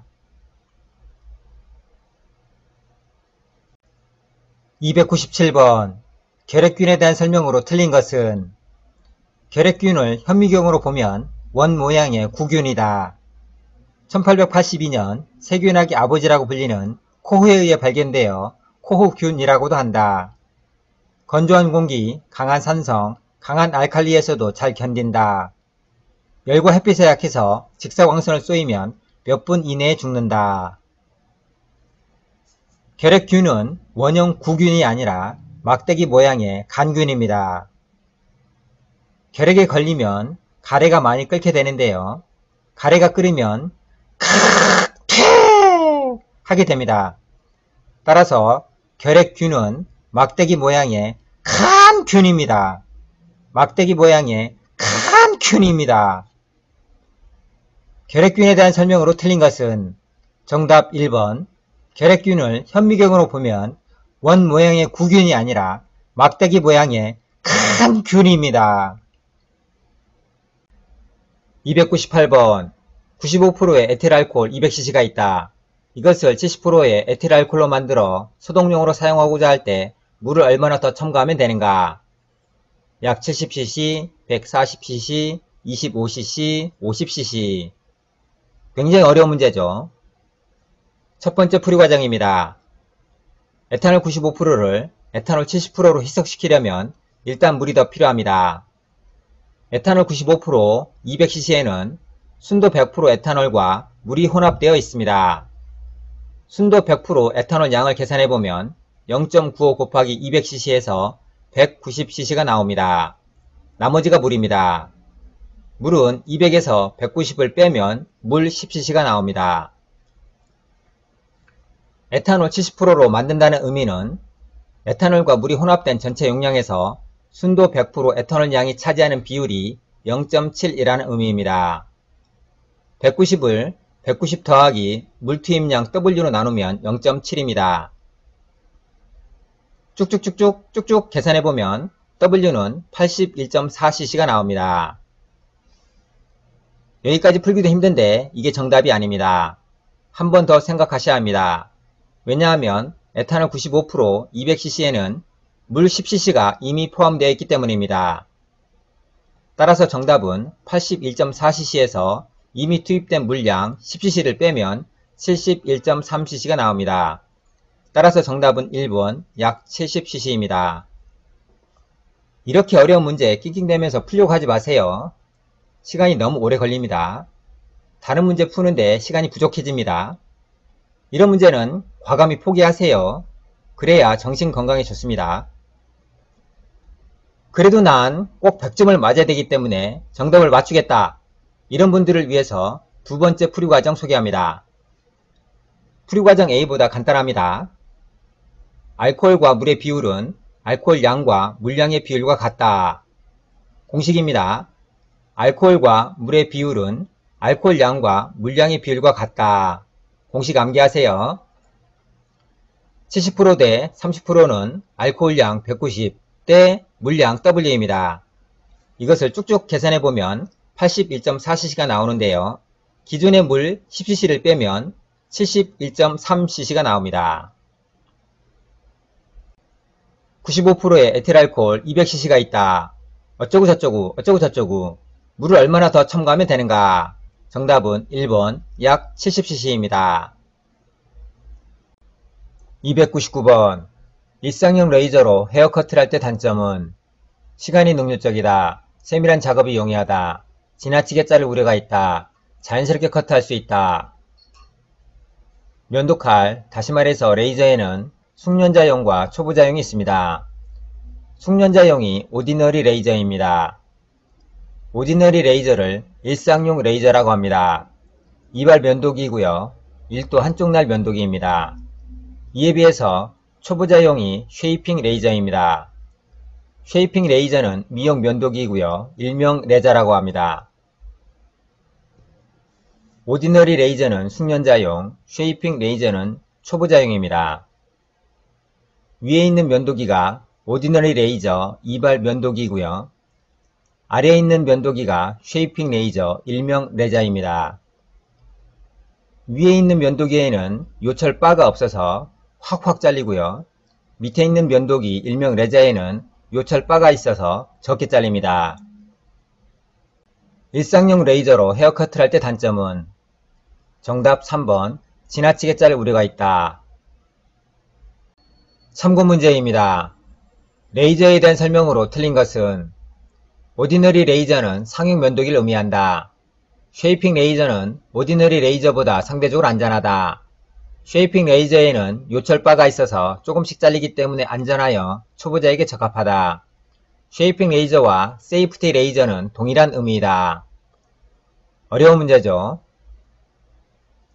이용 면도기는 오디너리 레이저, 일상용 면도기, 이발용 1도 면도기입니다. 미용 면도기는 쉐이핑 레이저, 일명 레자입니다. 가정용 면도기는 세이프티 레이저, 흔히 가정에서 사용하는 안전 면도기입니다. 흔히 가정에서 사용하는 안전 면도기가 세이프티 레이저입니다. 레이저에 대한 설명으로 틀린 것은 오디너리 레이저는 상용 면도기를 의미한다. 맞습니다. 쉐이핑 레이저는 오디너리 레이저보다 상대적으로 안전하다. 맞습니다. 쉐이핑 레이저에는 요철 바가 있어서 조금씩 잘리기 때문에 안전하여 초보자에게 적합하다. 맞습니다. 쉐이핑 레이저와 세이프티 레이저는 동일한 의미가 아닙니다. 따라서 정답은 4번입니다. 300번 라디안 R에 대한 설명으로 틀린 것은 1라디안의 정의는 반지름의 길이와 호의 길이가 같을 때 중심각의 크기이다. 1라디안은 약 57.3도를 의미한다. 염색에서 사용하는 용어이다. 모발이 일자가 아닌 반달 모양으로 구부러진 상태의 머리 각도를 말한다. 어려운 문제입니다. 라디안은 원래 수학 용어입니다. 고등학교 이과 수학 2 삼각함수편에 나오는 용어입니다. 2015년쯤 라디안 문제를 제가 처음 접했을 때 강의를 하고 있었던 저도 무슨 의미인지 전혀 몰라서 그냥 찍었습니다. 2, 3년 후에 갑자기 라디안 용어를 고등학교 수학 시간에 배웠다는 생각이 들어서 찾아보았더니 진짜로 있었습니다. 그런데 고등학교 삼각함수 용어를 왜 이용사 필기시험 문제로 출제했는지 의문이 들어서 고민을 많이 해본 결과 다음과 같은 결론을 내렸습니다. 빗끝을 두피에 고정시킨 채 빗등을 들어서 장가위로 싱글링을 할 때 머리카락 길이만큼 둥글게 싱글링해서 올라가려면 1라디안만큼의 각도로 들어 올리면 되겠습니다. 다시 한번 빗끝을 두피에 고정시킨 채 빗등을 들어서 장가위로 싱글링을 할 때 머리카락 길이만큼 둥글게 싱글링해서 올라가려면 1라디안만큼의 각도로 들어 올리면 되겠습니다. 이런 의미에서 라디안 문제를 출제한 것 같습니다. 동영상 보시겠습니다. 빗살 끝을 두피에 고정시킨 채 머리카락 길이 4cm만큼 둥글게 싱글링해서 올라가려면 빗등을 57도 들어주시면 되겠습니다. 그것이 바로 1라디안입니다. 빗살 끝을 두피에 고정시킨 채 머리카락 길이 4cm만큼 둥글게 싱글링해서 올라가려면 빗등을 57도 들어주시면 되겠습니다. 그것이 바로 1라디안입니다. 1라디안을 설명해 보겠습니다. 원중심, 반지름, 반지름, 원호 길이가 반지름인 각도를 의미합니다. 원호 길이가 반지름인 그때의 각도를 의미합니다.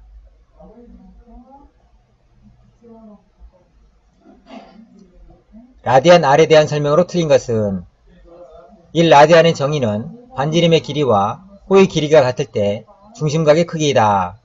맞습니다. 1라디안은 약 57.3도를 의미한다. 맞습니다. 염색에서 사용하는 용어가 아니라 커트에서 사용하는 용어입니다. 모발이 일자가 아닌 반달 모양으로 구부러진 상태의 머리 각도를 말합니다. 라디안에 대한 설명으로 틀린 것은 정답 3번입니다. 참고 문제입니다. 1라디안은 약 몇 도인가? 정답 3번 57도. 참고 문제입니다. 이용 기술 용어 중에서 라디안 R의 두발 상태를 가장 잘 설명한 것은 정답 3번 두 발이 반달 모양으로 구부러진 상태. 이제 안 해요, 얘. 오케이, 가자. 제대로 된 영화를 찍어요. 이기세요. 땅콩. 따라와. 그거 하나만 잡고 따라와. 오케이. 우유. 쟤도 살라가지고. 비키세요. 청소하게 비키세요. 땅콩이. 비키세요. 하지 말해 청소.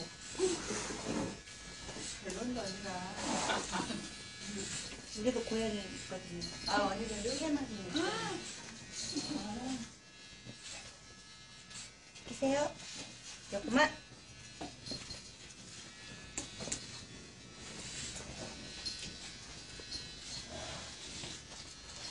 오늘은 너가 놀고 싶구나.